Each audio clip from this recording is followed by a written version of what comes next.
Are you one IP complaint away from losing your entire Amazon business? Today, I'm going to review the scary truth. And you can see there is your account health rating right here. And what you want to do is keep it in the healthy range. Now, they can suspend you if you're in the healthy range, but it's very unlikely. This is going to be your main way to measure your account health, right? So if we go into Amazon, you can actually go into the right corner, go to performance and account health. It's going to take you here, and it literally tells you a little score, right? If it's below 200, you're going to be at risk of deactivation. If it's below 100, you probably are deactivated by now, right? So the more policy violations you get, the lower your score gets. The less policy violations you get and the more sales you get, the higher your score gets. You can get up to 1,000. And yes, we have seen sellers get to 1,000, right? So you can see this is under 100. And that's because a bot came in and said, we suspect you of intellectual property violations, and reported them all in one day. So 13 in one day, and boom, their account health rating went so low. Now, usually Amazon does give you 72 hours to fix this, but you need to get on it as quickly as humanly possible. You need to get on it before Amazon does. It's going to be a time game. But again, there are a few levels of severity. So there's critical, right? And that means pretty much you're going to get deactivated right away. You need to get on it right away. That usually has like a timeline. High, medium, and low, right? Low usually doesn't really impact you that much unless you keep doing it over and over again.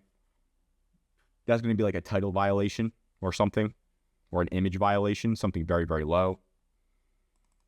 And then medium is going to be more of like a suspected counterfeit. High is going to be if they think you violated their trademark. And critical is like Inform Act, or if they think you're doing fraud, or if you think you're selling counterfeits, okay? And then there's also repeat violations. So it's like, you never want to repeat the same thing more than once. So usually, you're with a friend and he messes up, right? Maybe he accidentally uses your money, I don't know, your credit card. And you're like, okay, it's just one time, whatever. But if he does it again, you're like, hold on, that's a repeat violation. And that's what Amazon sees too. They don't like people who have repeat violations. Now, the easiest thing, again, here we go. Low impact is going to be suspected violations.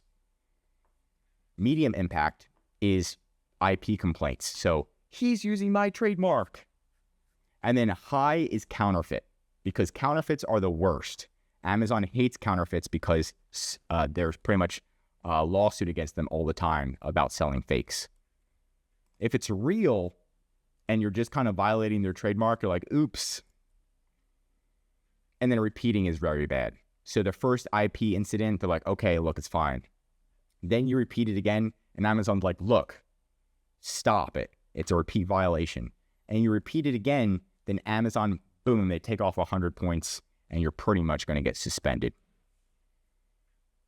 Right, so here we go. This is a high violation, and it's a repeat violation. So this is really going to impact their account. They're most likely, if not already, suspended, unless they can really tackle this. Now, what do you do if you have more than one violation? Pretty much, or even just one violation, I like to treat it as life or death. So if you get one violation, okay, you want to get it removed as quickly as possible. Sometimes Amazon says they can't remove it. They're lying, okay? You can get somebody to remove it from Amazon. So, but you need to get on it and just stop with the violations, whatever you're doing wrong, no more. Come back here, and then you're going to pretty much call Amazon. There is a way to call Amazon, which I'm going to show you in a second. And you have 72 hours. Like I said, you have like a grace period usually, depending on the situation. But you want to tackle it. You usually have 72 hours. But if you go into your account health dashboard, you usually have the ability to call them.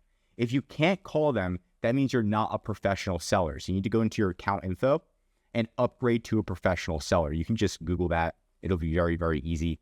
Then you can call Amazon and say, look, this is what happened. What do I do? And they can actually take internal notes, share it with the team. You can submit plan of action. You can pretty much tackle this as fast as humanly possible. You want to tackle it before Amazon does, right? If it's a Sunday night and this happens, I would stop what I'm doing and say, hey, I need to excuse myself and just tackle this until Monday morning, working all day on the perfect appeal, the explanation, calling Amazon, opening up Seller Central cases. You want to attack all areas of Amazon. So when somebody comes in, they're like, oh, looks like we're already dealing with this right now, so we're not going to suspend this seller just yet. That's what you want, instead of them looking at the account and seeing that you didn't do anything. Now, if you are suspended, you do have to make an appeal as well. What I was mentioning is before you're suspended, you pretend you're suspended and you just attack Amazon from every avenue. That's going to help you not get suspended. If you are suspended, you're going to have a lot less you can do, and you just really need to stick to the facts and have as much evidence as possible, right? So again, here's the flow. Right when you receive a notification, you're going to make a plan of action. And this is like your plan on what went wrong, right? How you're going to make sure it doesn't go wrong again. It's pretty much the gist of the whole situation. And then the draft. What went wrong, solution, how you're never going to make sure it happens again. And then submit via dashboard and account reinstatement, right? And even if your account isn't suspended yet, I do like to draft the plan of action and I submit it to Amazon early to show Amazon you're not messing around, right? So that's pretty much the gist on IP infringements. This tells you right away, if it's a suspected violation, you are most likely not going to get taken off of Amazon, right? If you get 3 suspected violations, now it's a repeat violation and it's going to move up, right? So suspected violations, most likely, I would say around 3 to 6. 6 is pushing it. You may be able to stay alive and afloat with 6, but you need to tackle those. Medium impact, I'm going to say a hard 3. Critical impact, 1 or 2. Okay? So we're going to say 1, 3, 6.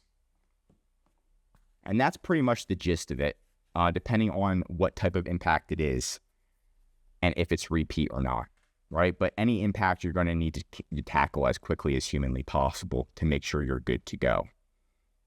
But that's it for today's video. And if you did learn something new, drop a like. If you're an Amazon seller, I highly recommend subscribing to our channel because we're here to help you in your Amazon journey. If you want me to create any videos regarding Amazon, comment below. Also, we specialize in account reinstatement, listing reinstatement, getting your policies removed even when Amazon says it's not possible. We can help you with everything Amazon, including increasing your sales.